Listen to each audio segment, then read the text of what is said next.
Hi there, welcome to my channel. I'm painting these little guys today. One of them did break, so I had to glue it back together right there. These are 3 plasters left over from a set that my kids got for a present from Kmart. I believe that it was like $4 or $5. There was 10 plaster animals and things in there.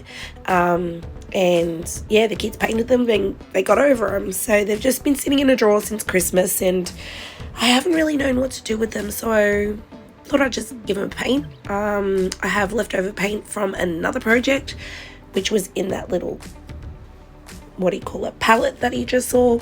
So I went to use the red. It was way too bright. And then I realized I had nowhere to mix it. So cleaned this palette up and just added a bit of green to it just to mute the red and started to paint my little mushy. Yeah, he's looking pretty cute.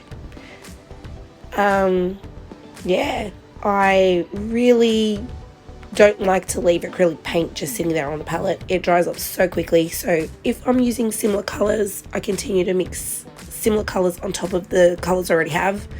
Therefore, I'm not having a dry sort of area. So you'll see that I've got that reddish brown, deep brown, and a yellowy brown, and then I ended up mixing a pink for the bunny. So that's why I added a new pile of paint. So excuse me, going into my second layers now. You'll see that I'm adding a little bit of dimension by using a bit of pink, a bit of orange, and then the stem I'm actually using a bit of blue just to sort of deepen those shadows and to give it another type of brown. A lot of browns here. With the little porcupine, yes, he's going to be brown, but I wanted his body to be more of a yellow based brown, but his spines to be more of a blue based brown. So I end up mixing a bit of Payne's grey in with it, which is a grey that has a very blue base in it. So I think I'm mixing that up now. Yep, you could see the difference between that brown and that brown. So anyway, I'm going to stop talking for a bit, let you guys enjoy the little sped up version of this. Excuse my voice, I'm actually just recovering from laryngitis. Apologies.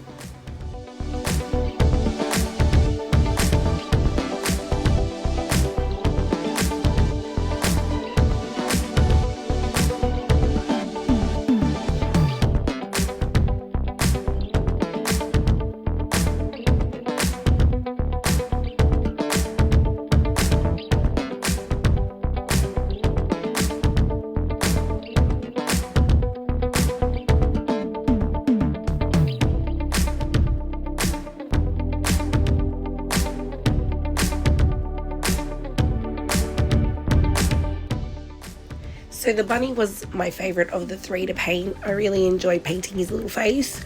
Started with a bit of red on his cheeks, but the pink had already dried. So I had to reapply the pink to put on the red to blend it in nicely. And once I saw that red on the cheeks, I knew that his little nose had to be red as well. Considering it was in the shape of a heart, it just worked out. Sorry I keep going out of frame, guys, but you know, sometimes you just don't realise when you're in the zone. Anyway, because of the reds used on the cheeks and the nose, I decided to put it in the insides of his ears and a little bit under his chin just to add a little bit of shadow as well. This is the second layer of the white on the mushy, and then from there I decided to paint all the edges, not black, but with Payne's grey. And yeah, completely out of screen. Yeah, let's skip through, and you can see it just sort of finishes them off really quite nicely. We're going to go in for a little bit of a, what's called a close-up, just so you can see how satisfying it was to paint around those edges.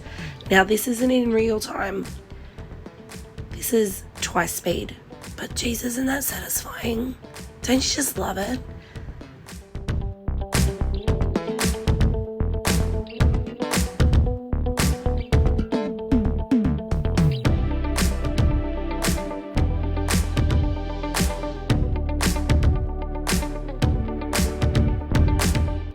Here's the finished 3. I blow dried them because I was impatient and I wanted to varnish them like that night. So I put them in the back of my little sketch diary and I just put a layer of gloss varnish And then it occurred to me that if I left them there, they would fuse to the back of my sketchbook, which probably wouldn't have been very helpful. So I got a couple of paddle pop sticks out. I like to reuse mine. You'll see that they're covered in paint. It's fine. And I transferred them over there to sit there overnight. So in the morning, this is what they look like, beautiful and shiny. And then I thought to myself, what am I going to do with these guys? Oh my gosh, look at that little face. Isn't he gorgeous? And see that dimension I was talking about? Beautiful. And the spines, gorgeous little guy. Just love them. They're beautiful. Anyway, what am I going to do with these little guys? Put them back in that drawer they were sitting in? No. I found some old magnets that I used to make magnets with before with acrylic skins. Stuck them to the back, popped them on my fridge. My kids will not shut up about them. They're just brilliant. Anyway, they're just cute. We'll just leave them up there forever, I think.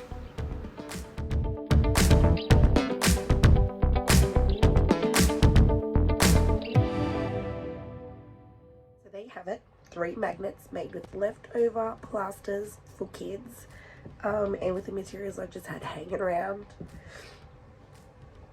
They're pretty cute.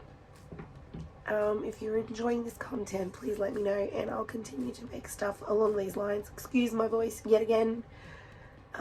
Just getting over laryngitis. Okay, so I'll see you in the next one. Bye.